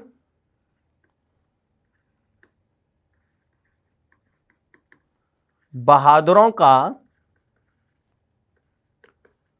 साथ देता है। भाग्य बहादुरों का साथ देता है। यह स्टेटमेंट तो आपने अब तक मैं समझता हूं 100-200 बार पढ़ा होगा। फॉर्च्यून फेवर्स द ब्रेव, भाग्य बहादुरों का साथ देता है। क्या कहना चाहता है ये बहादुर कौन है? आपका पड़ोसी बहादुर सिंह? नहीं। इस स्टेटमेंट के बारे में कहा जाता है कि यह नेपोलियन बोनापार्ट का है। नेपोलियन बोनापार्ट का नाम आप लोगों ने सुना होगा। लोग कहते हैं कि नेपोलियन बोनापार्ट दुनिया का टॉप क्लास का फिलॉसफर था। दुनिया में टॉप पर भगवान कृष्ण का नाम आता है, पहले नंबर पर। अब यह बात अलग है कि हिंदुस्तान में लोग कृष्ण को भगवान ही मानते हैं, सिर्फ फिलॉसफर की दृष्टि से नहीं देखते। असल में हमारे यहां की स्थितियां बहुत अलग हैं। हम लोगों को ये भगवान के चक्कर में कुछ इधर उधर घुमा दिया गया है। असल में मेरा मानना ऐसा है कि ये जो भगवान नाम की चीज है, ये जो भगवान है, ये सब सामान्य मनुष्य की तरह पैदा हुए लोग हैं। ऐसा नहीं है कि ये कोई अवतार थे या अलग से इनका कोई जन्म हुआ या किसी शक्ति से पैदा हुए, नथिंग। मैं ऐसा नहीं मानता। मैं सिर्फ इतना मानता हूं, अच्छा आपने देखा भी होगा कि आपके ही समाज में से, आपके ही घर में से, आपके ही पड़ोस में से, आपके बीच में से कोई एक बंदा धीरे धीरे धीरे धीरे थोड़ा सा ऊपर उठता है, थोड़ा सा अलग सोचता है, अलग करता है, तो सब लोग उसका बड़ा नाम लेते हैं, बड़ी उसकी तारीफ करते हैं कि बच्चा बड़ा अच्छा है, अरे उसका बेटा बहुत अच्छा है। टीचर भी कहते हैं बड़ा इंटेलिजेंट है, बड़ा उदार है, बड़ा शालीन है, बड़ी सादगी वाला है। फिर वही बच्चा धीरे धीरे जब 10th 12th में पहुंचता है तो वो कॉलेज में टॉप आता है, जिले में टॉप आता है, तो उसका और नाम होता है, तो लोग कहते हैं कि बड़ा प्रतिभा वाला बच्चा है। फिर वही बच्चा आगे कुछ और कमाल करता है तो लोग कहते हैं किस्मत लेकर पैदा हुआ है। और वही बच्चा जब और टॉप पर पहुंच जाता है तो यही समाज कहता है कि अरे वो तो साक्षात भगवान विष्णु का अवतार था, वो तो भगवान ने जन्म लिया था भाई, वो तो बहुत भाग्यशाली आदमी था। और जब हम ऐसा कह देते हैं कि वो तो भगवान ने अवतार लिया था, तो हम असंख्य बच्चों के पैर काट देते हैं, उनको खत्म कर देते हैं। यानी उनको यह बता दिया जाता है कि आपका इस आदमी से कोई कंपटीशन नहीं हो सकता, यह तो भगवान का अवतार था, यह मनुष्य नहीं था। अगर आपको यह बताया जाता कि कृष्ण जो है वो भगवान नहीं, एक फिलॉसफर थे, सामान्य आदमी थे, आपकी तरह पैदा हुए थे, तो पूरे हिंदुस्तान में कृष्ण से कम 1-8% लोगों का तो कंपटीशन होता। अरे सबका नहीं तो यादवों का तो कम से कम होता कि उनके कुल में जन्मा एक आदमी दुनिया में छा गया। तो ये जो भगवान नाम की संकल्पना है, इससे लोगों को, अच्छा देखिए आप, मैं आजकल की बात करता हूं, अगर डॉक्टर वी.आर. अंबेडकर की बात करें आप, तो उनके लिए तो यह कहा जाता था कि वो तो सामान्य आदमी भी नहीं थे, वो तो सामान्य से भी नीचे। अब पता नहीं वो सामान्य की परिभाषा उनके दिमाग में क्या होती है, लेकिन वो आदमी धीरे धीरे क्या लकीर खींची कि आज लोग पूछते हैं। तो ऐसे ही जो प्रतिभावान होते हैं, जो मेहनत करते हैं, जो अलग सोचते हैं, जो अलग करते हैं, वो लोग धीरे धीरे समाज से अलग निकल जाते हैं और भगवान की तरह वो पूजे जाते हैं। तो आप भगवान से कंपटीशन करिए, उस कृष्ण से कंपटीशन करिए। टीचर के पैर छूने में कुछ नहीं रखा, टीचर को देवता मानने से कुछ नहीं होने वाला। टीचर से कंपटीशन करिए। इस आदमी का दिमाग चलता है, हमारा क्यों नहीं चलता? यह आदमी इतना फास्ट क्वेश्चन को करता है, हम क्यों नहीं करते? जिस दिन आपका टीचर से कंपटीशन होगा, उस दिन आपकी क्वालिटी कुछ और होगी। उस दिन आपको देखना नहीं पड़ेगा क्वेश्चन कि 5 मिनट तक हम उसी में लगे हुए हैं। तो असल में आप कंपटीशन करिए, आप अपने आप को छोटा मत समझिए, कोई छोटा बड़ा नहीं होता। सब लोग बिल्कुल सेम पैदा होते हैं, सबकी स्थिति लगभग सेम होती है। अब ये स्थिति की अगर मैं बात करता हूं तो आप में से बहुत सारे लोग ये कहेंगे कि स्थितियां तो अलग अलग होती हैं। ठीक है, मान लेते हैं स्थितियां अलग अलग होती हैं, लेकिन दुनिया में सफल होने के लिए सिर्फ 2 ही क्वालिफिकेशन होना जरूरी है। सक्सेसफुल लोग जो हैं वो 2 ही क्वालिफिकेशन रखते हैं, या तो वो संस्कारिक हों या गरीब हों। 2 ही लोग ग्रोथ करते हैं बस, बाकी तीसरा ग्रोथ नहीं करता। अगर आपके पास पैसा है और संस्कार नहीं है, मैं गारंटी दे सकता हूं आप ग्रोथ नहीं करेंगे। अगर आप गरीब हैं, गारंटी से आप ग्रोथ करेंगे। तो गरीब होना तो एक क्वालिटी है, आप उसको नेगेटिव मत सोचिए, आप उसको अपनी ताकत बनाइए। गरीब लोगों को जो डायलॉग सुनने के लिए मिलते हैं वो हमें बूस्टअप करते हैं, वो हमें आगे बढ़ाते हैं, वो हमें दौड़ना सिखाते हैं, वो हमें चैलेंज स्वीकार करना सिखाते हैं, वो अपने आप से कंपटीशन करना सिखाते हैं। दूसरा फिर यह है कि आपकी समस्या है, उसे आप ही सॉल्व कर सकते हैं। अगर उस समस्या के लिए, उस गरीबी के लिए, उस दुख के लिए बैठकर आप रोते रहें तो कुछ हो सकता है क्या? कुछ नहीं हो सकता, उससे कुछ भी नहीं होने वाला। मैं आपको बहुत छोटी सी कहानी सुनाता हूं, क्योंकि आप में से बहुत सारे लोग अभी ऐसा सोच रहे होंगे कि अरे ये अपनी अपनी गा रहे हैं, इनको हमारी समस्याओं का पता नहीं है कि हमारी समस्याएं कैसी हैं। तो आप लोगों की आत्मकथाएं पढ़िए, आप जीवनी पढ़िए, लोगों ने क्या करिश्मे किए हैं, और ऐसे ही लोगों ने ज्यादातर करिश्मे किए हैं जिनकी स्थिति आपसे भी बदतर रही होगी। मैं एक छोटी सी कहानी सुनाता हूं आपको। उस कहानी से कम आपके ब्रेन में एक चीज फिक्स हो जाएगी। ये जो डिलेमा में रहते हैं हम लोग, कम से कम वो दुविधा आपकी खत्म हो जाएगी। एक बार एक घुड़सवार जो है वो एक अनजान जगह से गुजर रहा था, तो उसने देखा कि घोड़ा चलते चलते बीच बीच में ब्रेक लेता है, थोड़ा सा रुक जाता है, थोड़ा सा भटक रहा है। वो जब भी उसको कोई मरीचिका दिखाई देती है तो वो रुक जाता है। तो घुड़सवार को समझ में आ गया कि इसको पानी प्यास लगी है। अब इसको पानी प्यास लगी है तो पानी पिलाना पड़ेगा। उसने देखा कि यहां तो मुझे पता भी नहीं है पानी कहां मिल सकता है, अनजान जगह है। तो प्यार से घोड़े को ले जा रहा है कि भाई और चल थोड़ा सा। तो उसको एक आवाज सुनाई दी। तो एक किसान जो है वो बैलों की मदद से कुएं से पानी निकाल रहा था,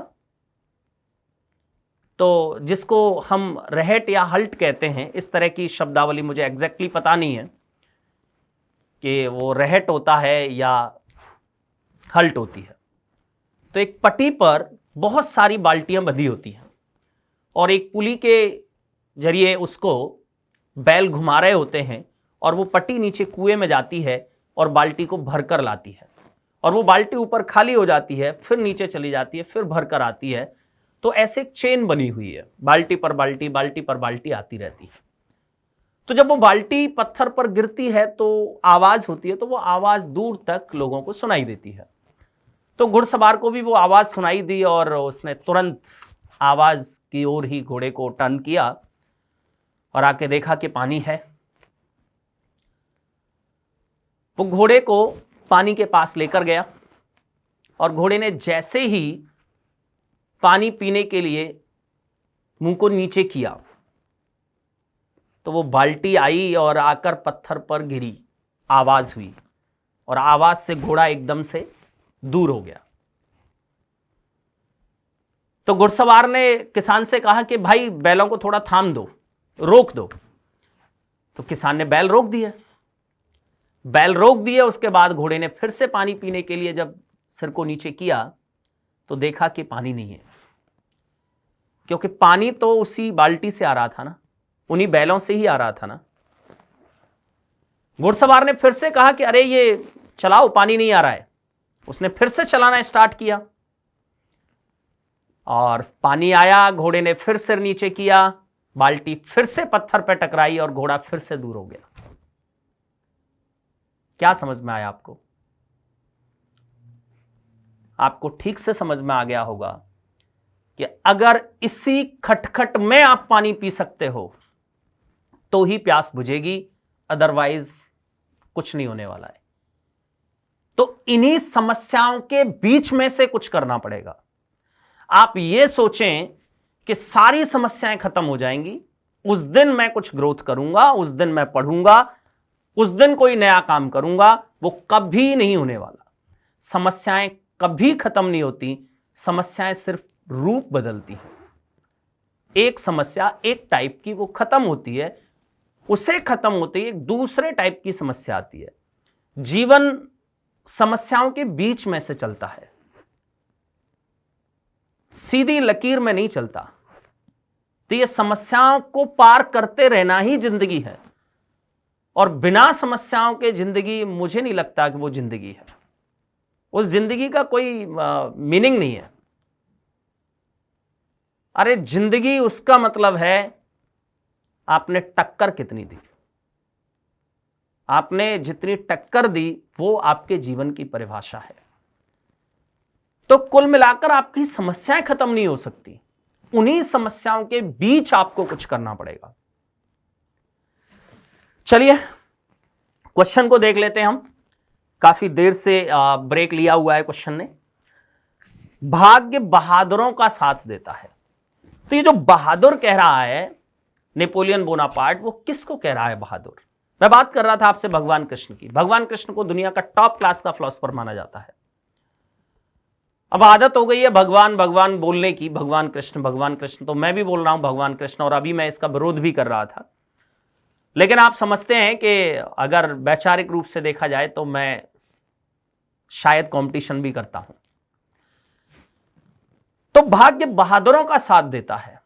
नेपोलियन बोनापार्ट ने देखा कि अधिकांश लोग जो हैं आराम से बैठे हुए हैं, सिर्फ इसलिए उन्होंने एक कहावत सुन ली है, समय से पहले और भाग्य से ज्यादा कभी किसी को कुछ नहीं मिलता। यानी जो कुछ मिलेगा अपने आप मिलेगा, जब समय आ जाएगा तब मिलेगा। असल में ये उन लोगों को सेटिस्फाई करने के लिए कहावतें बनाई गई जो फ्रस्ट्रेट हो गए, जो सुसाइड करने वाले हैं, जो टूट जाएंगे। ऐसे लोगों को कैसे संतुष्ट किया जाए? तो हिंदुस्तान में इस तरह की कहावतें बहुत हैं जो केवल असफल लोगों के लिए, जो निराश हो गए, ऐसे लोगों के लिए काम आती है। यह तो बहुत ढंग की कहावत है। कुछ तो ऐसी हैं, भगवान ने चोंच दी है तो चुगा भी देगा, यानी आप कुछ मत करिए, सब कुछ वही देगा। समझ नहीं आता कि ये महापुरुष कौन से थे जिन्होंने ऐसी कहावतें बना दी। अगर इस पर ठीक से अमल कर ले तो जिंदगी भर भूखा ही मरना पड़ेगा बेचारे को। दूसरा, और कुछ सुपरलेटिव डिग्री की भी कहावतें देखने को मिलती हैं। मैं जिन दिनों तैयारी कर रहा था, आपकी तरह पढ़ता था, उन दिनों एक मकान में रहता था। तो वो मकान जो है वो मोमडन थे। एक बार मैंने उन आंटी से पूछा, मैंने कहा आंटी आप पढ़ी लिखी हैं, इतना बढ़िया वो सब सारा सिस्टम है, बस एक बड़ा कंट्राडिक्शन होता है, बड़ी प्रॉब्लम होती है, आपके 8-10 बच्चे हैं, ये इतने बच्चे कैसे? तो आंटी जो है वो अपनी माँ को गाली देने लगी कि मेरी माँ जो है वो मुझसे कहती थी अल्लाह की देन है, झोली फैला के लेती जा। आप समझ सकते हैं कि ऐसी कहावतें जब तक हिंदुस्तान में हैं तब तक हिंदुस्तान का भला नहीं हो सकता। तो पता नहीं क्यों हम ऐसी कहावतें सुन लेते हैं और क्यों इन पर अमल करते हैं। आपको कहावत हमेशा ये याद रखनी चाहिए,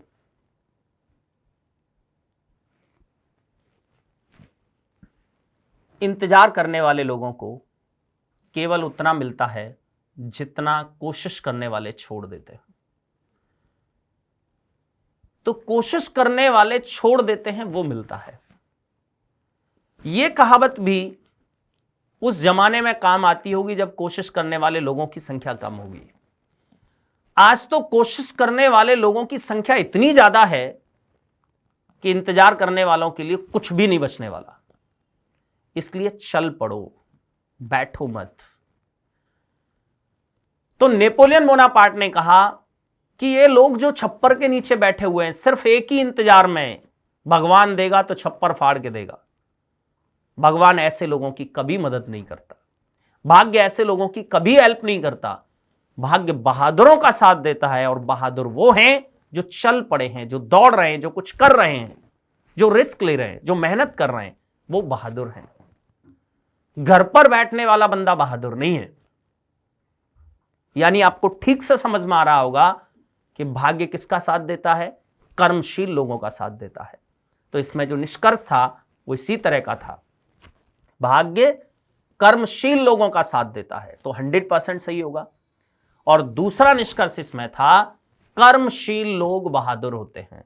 तो इस कथन के माध्यम से हमें यह भी पता लग रहा है कि यह बंदा बहादुर की जो संज्ञा दे रहा है वो किन को दे रहा है? कर्मशील लोगों को, वर्किंग लोगों को, एक्टिव लोगों को, जो कुछ कर रहे हैं ऐसे लोगों को।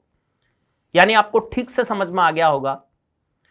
और हम आगे इसी तरह के कुछ क्वेश्चंस देखते हैं जिनमें स्टेटमेंट को समझना थोड़ा सा टफ होता है। बस एक बार समझ में आ जाए तो धीरे धीरे धीरे धीरे हम उस स्तर पर पहुंच जाते हैं। बेसिकली आप देख रहे होंगे कि ये सत्संग ही चल रहा है। असली सत्संग यही है। सत्संग वो नहीं है जो दूसरे जन्म में काम आएगा। सत्संग वो होता है जो इसी जन्म में काम आए, इसी जीवन में काम आए। अब आपने देखा होगा कि काम, क्रोध, लोभ, मोह, मद 2.5-3 घंटे तक दादाजी बैठे रहते हैं, काम, क्रोध, लोभ, मोह, मद में ही घूमते रहते हैं। देखा होगा आपने, हर जगह सत्संग होते हैं, बुजुर्ग लोग जो हैं वो सत्संग सुनने जाते हैं। और आपने शायद ये भी देखा होगा कि 2.5 घंटे मोह ममता को छोड़ने के बाद जब सत्संग के बाद उनको कोई प्रसाद मिलता है, उस प्रसाद को सगे पोते को ही देते हैं, पड़ोसी का बच्चा खड़ा हो उसको नहीं देते। वैसे मोह खत्म हो गया है। तो यह सत्संग नहीं है। असली सत्संग यह है जिससे हम जिस जीवन को जी रहे हैं उसमें कुछ परिवर्तन हो, उसमें कुछ सरलता, उसमें कोई सहजता है, उससे हम जीवन के मीनिंग बदले। चलिए अगला क्वेश्चन देखते हैं। तो इसी तरह का कथन देख लेते हैं फिर से एक।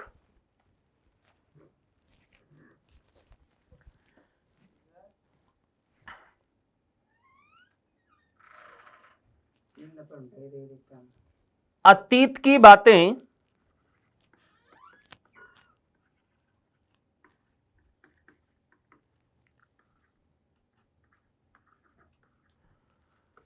वृद्धावस्था को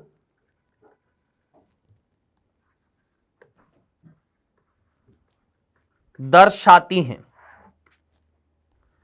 अतीत की बातें वृद्धावस्था को दर्शाती हैं। क्या समझ में आ रहा है आपको?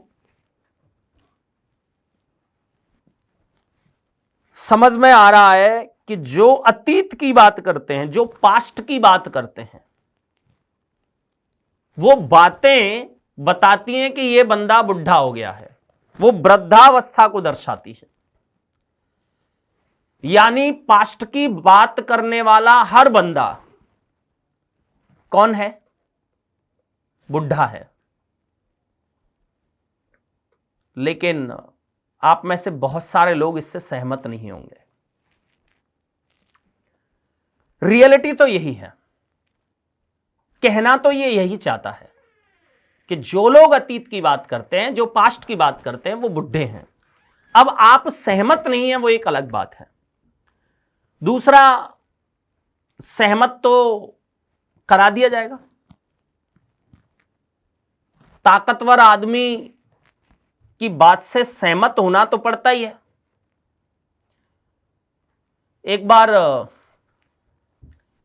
हिटलर ने पूरी जर्मनी में जगह जगह सेमिनार किए और जगह जगह लोगों को बताया कि अगर आप मेरा साथ दो और इन रूल्स को अगर हम फॉलो करें तो दुनिया पर कब्जा कर सकते हैं, दुनिया को अपने अधीन कर सकते हैं।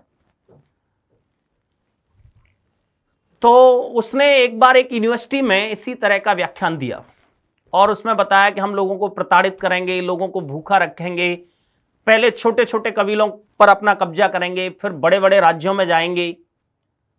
और अंत में हर बार की तरह यहां भी पूछा गया कि अच्छा बताइए, आप में से कितने लोग ऐसे हैं जो मेरी बात से सहमत नहीं है?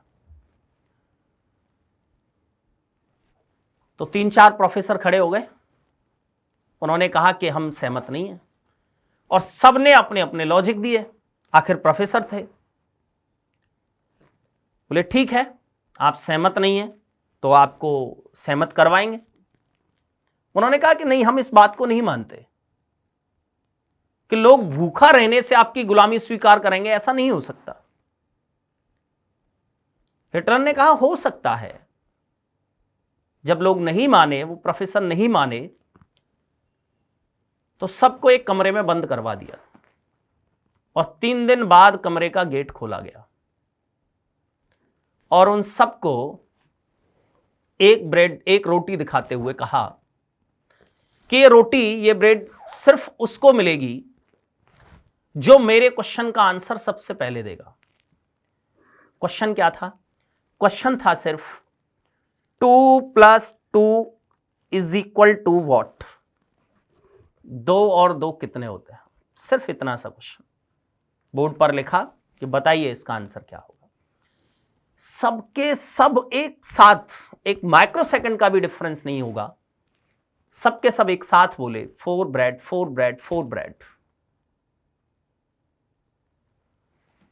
हिटलर ने कहा कि इसका आंसर तो केवल 4 है, ये ब्रेड कहां से आ गया? आखिर प्रोफेसर थे, उन्होंने कहा कि सर हम आपकी बात से सहमत हैं। अगर आदमी को भूखा रखा जाए तो वो पेट से ऊपर नहीं सोचता, खाने से ऊपर नहीं सोचता। हमारे यहां कहावत सुनी होगी, भूखे भजन न होए गोपाला। तो भूखा आदमी कोई रिसर्च नहीं कर सकता। तो कुल मिलाकर बड़े आदमी की बात से या जो विचारक है उसकी बात से सहमत होना ही पड़ता है। आप देखिए, मैं इस बात से पूरी तरह से सहमत हूं। कैसे सहमत हूं? आपने भी देखा होगा, मैंने भी देखा है, सर्दियों में लगभग आधे से हिंदुस्तान में अलाव जलाए जाते हैं। सुबह ही बहुत सारे लोग अलाव जलाकर बैठ जाते हैं, दोपहर तक बैठे रहते हैं। दोपहर को 1-2 घंटे के लिए इधर उधर जाते हैं और शाम को फिर आ जाते हैं। कभी उन लोगों की बातें सुनिए आप, कैसी बात करते हैं वो। हमारे टाइम पर 4 रुपए लीटर पेट्रोल आता था, अब तो 80-85 हो गया है। हमारे टाइम पर तो 10 रुपए केजी घी आता था। हमारे टाइम पर तो 500 रुपए की भैंस आती थी। ये ऐसा 1-2 बार नहीं, 100-200 बार देख सकते हैं। तो किसी व्यक्ति ने इस तरह की स्टडी की, उसने 1 बार देखा, 2 बार देखा, 4 बार देखा, फिर एक लंबे समय के बाद देखा, वही लोग वही बातें, वही लोग वही बातें। फिर उसने एक बहुत बड़े अंतराल के बाद देखा तो कुछ लोग रिटायर हो गए यानी विदा हो गए और कुछ नए ने ज्वाइन कर लिया, लेकिन बातें वही। उसने पड़ताल की, उसने पता किया कि ये लोग जो यहां बैठते हैं ये कोई काम करते हैं क्या, कोई ग्रोथ करते हैं क्या? बोले नहीं, ये कोई काम नहीं करते, कोई ग्रोथ नहीं करते, कोई ग्रोथ नहीं करते। अरे फिर तो ये बुढ़े हैं। यानी बुढ़ा होने की परिभाषा क्या है? जो आदमी कोई काम नहीं कर रहा है, जो कोई ग्रोथ नहीं कर रहा है, असल में बुढ़ा वही है। एज से बुढ़ा नहीं होता कि हमारी गवर्नमेंट 60-62 साल पर रिटायर कर देती तो बुढ़े हो गए। नो, जो कुछ नहीं कर रहा है वही बुढ़ा है। तो उसको बुढ़े लोगों का ये एक लक्षण पता लगा कि ये जो कुछ नहीं करते, जो बुढ़े हैं, वो पास्ट की बात जरूर करते हैं। तब उसने कहा अतीत की बातें वृद्धावस्था को दर्शाती हैं। असली जवान तो वो है जो केवल फ्यूचर की बात करे, जो केवल आगे दौड़े, पीछे मुड़कर ही नहीं देखे, उसको जवान कहते हैं। यानी आपकी दृष्टि में जो जवान है 20 साल का, अगर वो भी पास्ट की बात कर रहा है तो वो भी क्या है? बुढ़ा है। अरे जवान तो वो है जिसके पास पास्ट की बात करने के लिए टाइम ही नहीं है। आप लोग देखते होंगे आपके पास टाइम ही नहीं होता होगा। मैथ का होमवर्क कंप्लीट नहीं होता होगा तब तक इंग्लिश की याद आ जाती होगी। इंग्लिश का कंप्लीट नहीं होता है तब तक जीएस कंप्लीट नहीं होती तब तक रीजनिंग कंप्लीट नहीं होती तब तक फोन आ जाता होगा। यानी टाइम ही नहीं है। तो हम कह सकते हैं हम यंग हैं, हम जवान हैं। अगर हमारे पास पास्ट की बात करने के लिए टाइम है, हम पास्ट पर विचार कर पा रहे हैं, सोच पा रहे हैं, तो हम बुढ़े हैं। अब इसका मतलब आप ये मत कहना कि इतिहास पढ़ते हैं वो भी तो पास्ट है। नो, हम जो इतिहास पढ़ते हैं वो क्यों पढ़ते हैं? केवल इसलिए कि इतिहास में जो गलतियां हुई हैं उन गलतियों को हम आगे जीवन में रिपीट नहीं करें। यानी वो भी हम फ्यूचर पढ़ते हैं, उस पास्ट में भी हम फ्यूचर ढूंढते हैं। यानी हम उसको पास्ट नहीं कह सकते। और इतिहास का मतलब सिर्फ ये नहीं होता कि किसके बाद कौन सा राजा आया। ये जो जीएस पढ़ाने वाले या हिस्ट्री पढ़ाने वाले लोग, अधिकांश लोग केवल यही बताते रहते हैं कि इसके बाद ये राजा हुआ, इसके बाद ये राजा हुआ। नो, ये जीएस नहीं है।